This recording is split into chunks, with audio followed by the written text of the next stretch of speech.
दोस्तों, हम सभी लोग लूसेंट की बुक का सार यहाँ पर पढ़ रहे हैं, जिसमें 1000 महत्वपूर्ण फैक्ट जो लूसेंट में से छांट करके लाए हैं। आपको कुछ घंटों में पूरी लूसेंट रटा देंगे, ऐसा अपन सबका लक्ष्य है। तो दोस्तों, अभी तक आप हमारे चैनल पर क्रम से आ रहे हैं तो आपने हमारे टॉप 50 स्टडी यूट्यूब चैनल को सब्सक्राइब कर ही लिया होगा।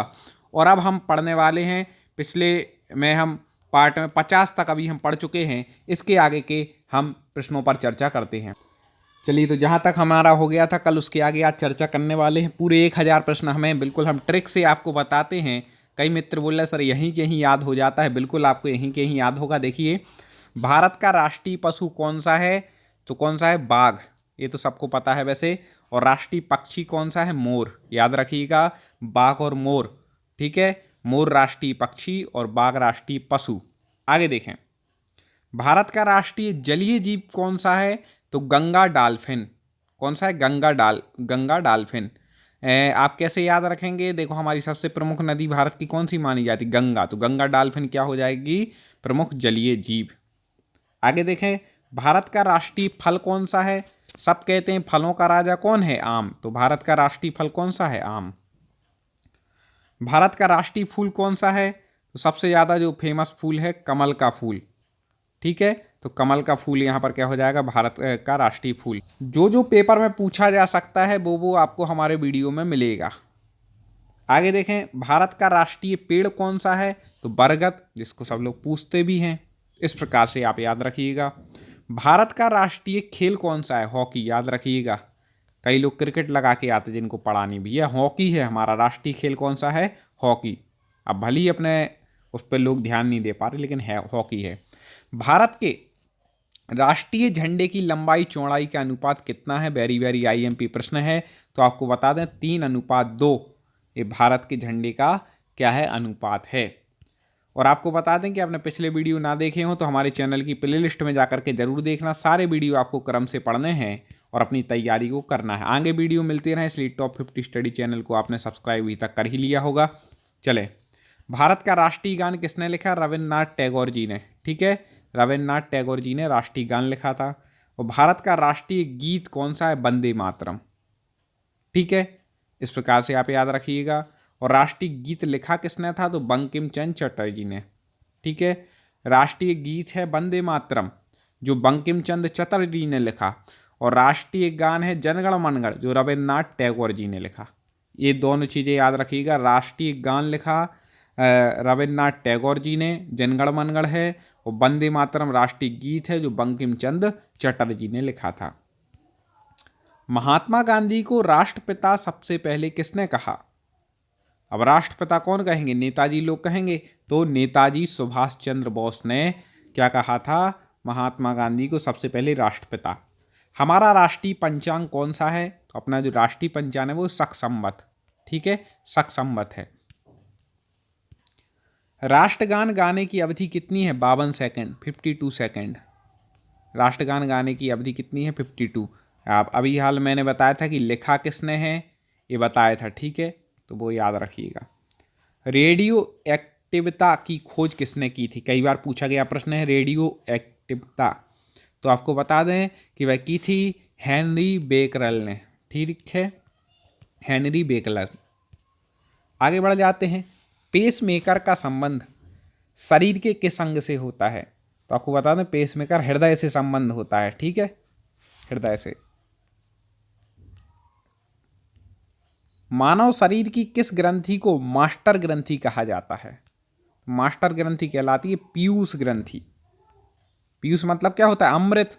तो अमृत बिल्कुल मेन होता है। तो मास्टर ग्रंथि कौन? पीयूष ग्रंथि। आगे देखें, कार्बन का सर्वाधिक शुद्ध रूप कौन सा है? तो कार्बन का सबसे शुद्ध रूप होता है हीरा। याद रखिएगा, हीरा। सबसे महंगा भी यही होता है इसलिए। एक्सरे का आविष्कार किसने किया था? तो रांटजन ने। एक्सरे का आविष्कार किसने किया? रांटजन ने। किस धातु का प्रयोग मानव द्वारा सबसे पहले किया गया था? सबसे पहले बनाया गया था तांबा। किस धातु का प्रयोग किया गया सबसे पहले? तांबा का प्रयोग किया गया था। याद रखिएगा, मानव द्वारा। अंतरिक्ष यात्री को बाह्य आकाश कैसा दिखाई पड़ता है? अंतरिक्ष यात्री जब बाहर झांक के देखता है तो उसको आकाश कैसा दिखाता है? तो उसको दिखाता है काला दिखता है, याद रखिएगा ऊपर। दूरबीन का आविष्कार किसने किया था?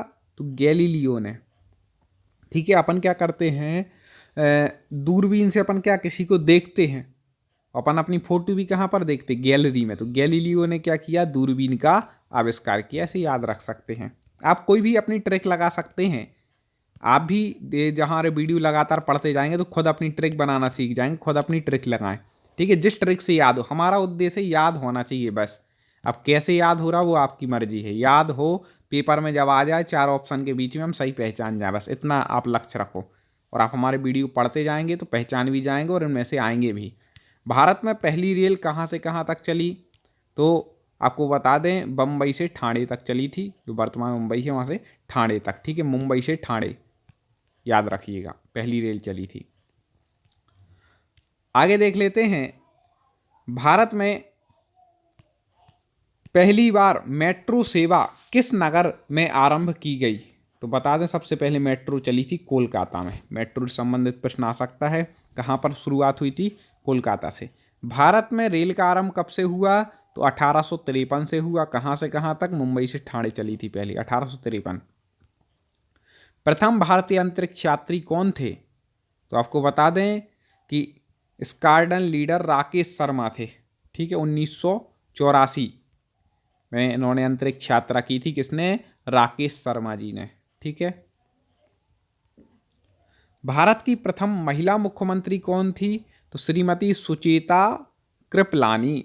सुचेता कृपलानी। ठीक है, मतलब इनकी जब चेतना सुचेत हो गई और उन्होंने सब पर कृपा की तो ये क्या हो गई? भारत की पहली मुख्यमंत्री हो गई, सुचेता कृपलानी। ठीक है, इनके ऊपर पहले कृपा हुई थी जनता की, महिलाओं में, ऐसे याद रखिएगा, कृपलानी। हरियाणा के पहले मुख्यमंत्री कौन थे? तो अब हरियाणा के पहले थे पंडित भगवत दयाल शर्मा।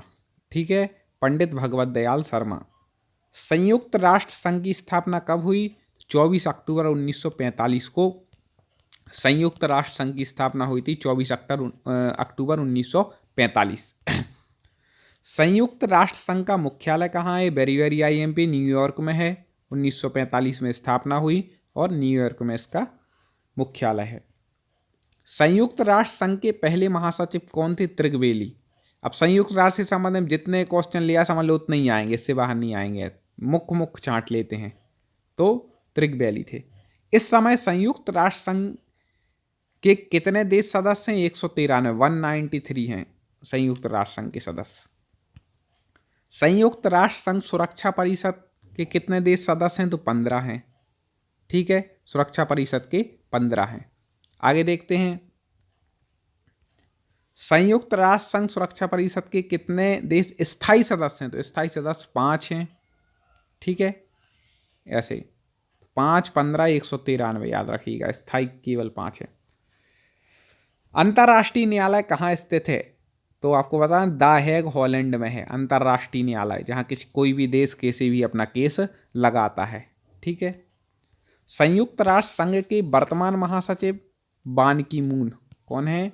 बान की मून, संयुक्त राष्ट्र के वर्तमान महासचिव। जब हम वीडियो बनाते हैं उसके हिसाब से ले लेना। अभी ऊपर चले जाएं, कुछ हो जाए तो बाद में भैया 1 साल बाद देखो वीडियो तो बदल चुके होंगे। संयुक्त राष्ट्र महासभा में हिंदी में भाषण देने वाले पहले भारतीय कौन थे? तो बिहारी वाजपेयी थे। अटल बिहारी वाजपेयी जी ने सबसे पहले क्या किया था? संयुक्त राष्ट्र महासभा में हिंदी में भाषण दिया था।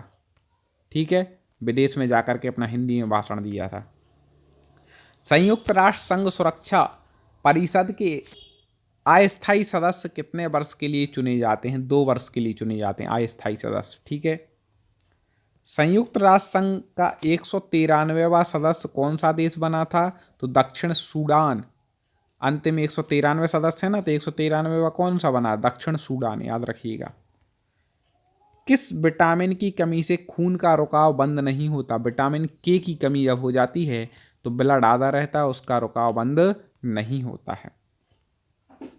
हिंदी दिवस कब मनाया जाता है? IMP है 14 सितंबर को हिंदी दिवस मनाया जाता है, याद रखिएगा, हिंदी दिवस 14 सितंबर। भारतीय संविधान में किस अनुच्छेद द्वारा हिंदी को राष्ट्रभाषा घोषित किया गया? राष्ट्रभाषा अनुच्छेद 343 के अंतर्गत हिंदी को राजभाषा होना चाहिए, एक प्रकार से राष्ट्रभाषा के रूप में माना जाता है। राजभाषा है राष्ट्रभाषा, ठीक है। भारतीय संविधान में हिंदी किस रूप में ली गई है, तो आपको बता दें राजभाषा के रूप में। बाकी अपन उसको मानते राष्ट्रभाषा क्यों नहीं मानते, क्योंकि कई राज्य अभी हिंदी के मतलब पूरा वो समर्थन भी नहीं करते हैं। तो दोनों प्रकार से है, राष्ट्रभाषा भी आ जाए तो भी आप 343 लगा लेना, राजभाषा भी आ जाए तो भी 343। ओलंपिक खेलों की एकल स्पर्धा में स्वर्ण पदक जीतने वाले एकमात्र भारतीय कौन थे? अभिनव बिंद्रा, सबने नाम सुना होगा। इन्होंने अभिनव काम किया था, बिल्कुल ठीक है। अभिनव बिंद्रा एकल स्पर्धा में स्वर्ण पदक जीते। ओलंपिक खेलों का आयोजन कितने वर्षों बाद होता है, तो आपको बता दें 4 वर्ष बाद होता है ओलंपिक खेलों का आयोजन, ठीक है। प्रत्येक 4 वर्ष में अलग अलग देश में होता है। सन 2016 में ओलंपिक खेल कहाँ हुए, मतलब ये हुए होना चाहिए, तो रियो डी जेनेरो में हुए। अंतर्राष्ट्रीय मानव अधिकार दिवस कब मनाया जाता है? 10 सितंबर को मनाया जाता है। हरियाणा की कौन सी नस्ल की भैंस प्रसिद्ध है, तो मुर्रा है नस्ल की भैंस प्रसिद्ध है हरियाणा की, मुर्रा, याद रखिएगा दोस्तों। लाइक जरूर कर देना, अभी तक आपने वीडियो को लाइक ना किया हो। ऐसे प्रश्न हमें पूरे 1000 कंप्लीट करके इस बुक को आज कंप्लीट कर लेना है, मतलब और इस बुक को पूरा पढ़ लेना है।